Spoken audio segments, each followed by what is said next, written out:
and welcome to Sheffield Banjo Lessons. It's Richard here, and today we are going to learn the Foggy Mountain Roll on the banjo. Now, the Foggy Mountain Roll, made famous by Earl Scruggs in Foggy Mountain Breakdown. Makes sense, right? Sweet. Well, we're going to learn that roll today and how it's used in Foggy Mountain Breakdown. But we're also going to learn after that how the roll is used in other compositions and how then you can use it when you're either writing songs or accompanying people as well. So, with that in mind, let's crack on and learn the Foggy Mountain Roll.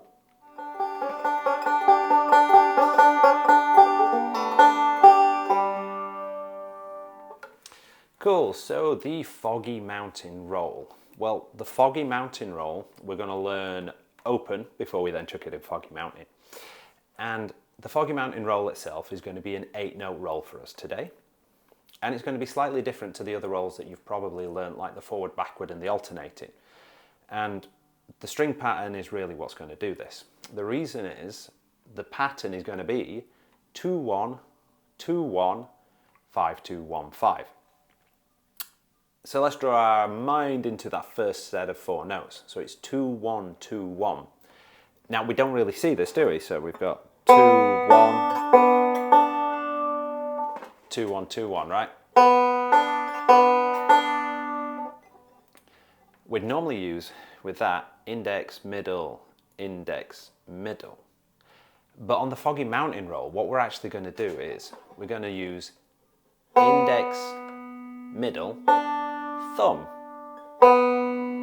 middle. So that's bringing the thumb down to string 2 in that component. So 2-1, 2-1 is going to be index, middle, thumb, middle to be able to play that. So let's take a look again.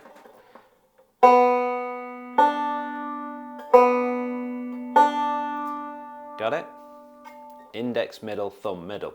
This is really tricky. What you'll end up doing to begin with when you're learning it is catching all sorts of strings. And on your way to it, as you calibrate that thumb down to a string it doesn't use very often. The best bet with this is do some TV practice or radio practice. By that, chuck the telly on, chuck the radio on, chuck some music on, whatever, and then just play and rinse and repeat till your thumb calibrates it. So why is it index, middle, thumb, middle? Well, let's just take a quick look at that, because we can technically play still index, middle, right?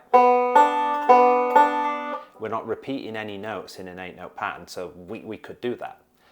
But the roll itself, with it being index, middle, thumb, middle, gives us 2 different things. One is it uses the thumb, which gives us a more dynamic note. And because the thumb then is stronger, number 2, we get a more sort of rolling, structured feel to it.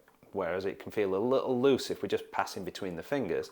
But because we're then doing a more structured roll using the thumb, like I say, it gives us the dynamic note, but it gives us a fluidity and a continuation that doesn't always come out with using the 2 fingers.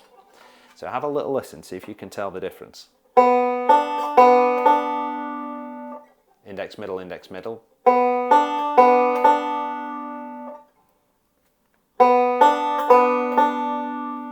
Index, middle, thumb, middle. And it just feels better in the hand, as well as giving us the ability to use that thumb for any dynamic notes or melody notes when we're there.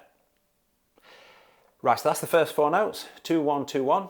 Now the next 4 notes are just going to be a variant of a forward roll. It's going to be strings 5-2-1-5.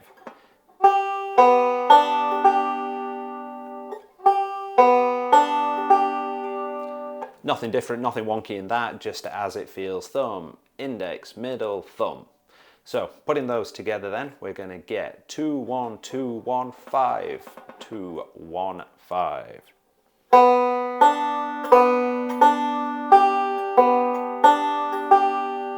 Got it?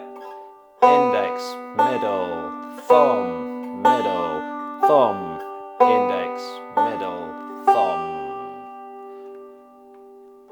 Cool. So that's the Foggy Mountain Roll itself.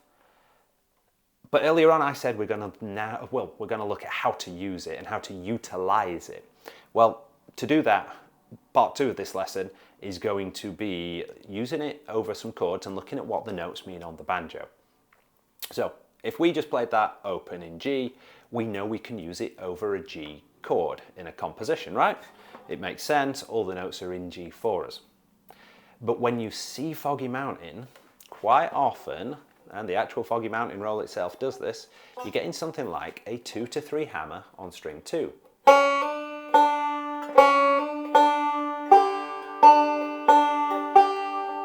And it stays on that 3rd fret.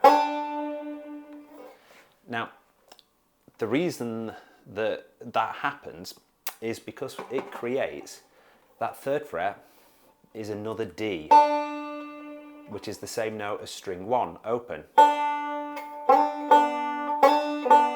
Right? And the hammer on is usually, it's just taking that step in, like a 4 to 5, the note just before you get to the D. So it gives a technique or some ornamentation to bring it in.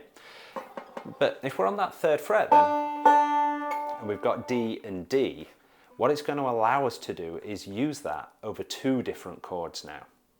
It's going to be able to be used over G, because we've got a D and then our drone G, so they're all okay to use over a G chord. But we can now also use it over a D chord. And the reason is we've got rid of the B, which doesn't really work quite as well. And we've just replaced it with a D. So we've got lots of open D notes and 3rd fret D notes and a G, which is just going to give us a drone over the top. And you can use this over a D chord, even if you don't do the hammer.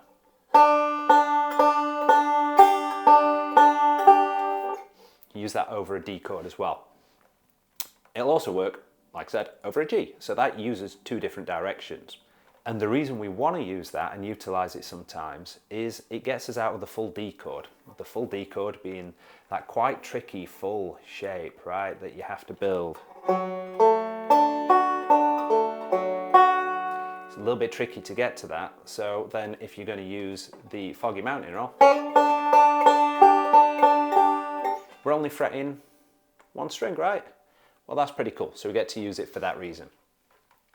Now, the next 2 ways that you can use it are pretty cool as well. And we're going to look at small versions of chords here. We are going to look at a C chord, but we're just going to use what we fret on strings 1 and 2. So index, fret 1, string 2, and we'll use our middle finger, fret 2, string 1. And then that gives us 2 notes within that C chord as well. So playing the Foggy Roll in C. You may come across that, but it absolutely works as well over a C. Now we can also use that over an A minor. And the reason is, if this is our little C, right?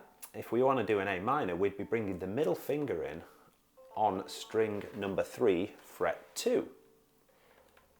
But as you can see then, we've actually still got 2 of the notes that we want for that A minor. So getting rid of that middle finger, we can still use this same pattern over an A minor or a C. So quick recap, you've got the Foggy Mountain Roll, 2, 1, 2, 1, 5, 2, 1, 5, which is going to be index, middle, thumb, middle, forward roll. If you use the 3rd fret, you can use that over a D or a G. And if you play a little 2-finger C chord,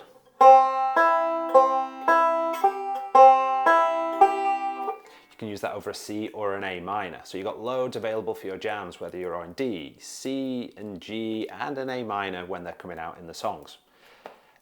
So very lastly then, just double checking, remember, you can play that Scruggs, a beginning to Foggy Mountain, by using the 3, but hammering on 2 to 3 on that 2nd string.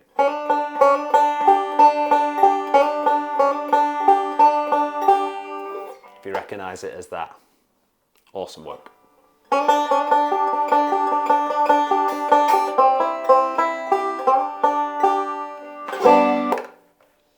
Well done, you have learnt the Foggy Mountain Roll. And remember, if you want to play the Foggy Mountain Roll in the Foggy Mountain Breakdown, get the tab from the Tab Store, the Patreon page, or the Ko-Fi page, which are all listed below.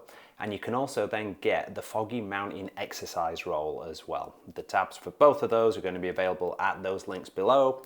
And as usual, hit the like, hit the subscribe, get in touch, leave me a comment, and see where did you use that Foggy Mountain roll.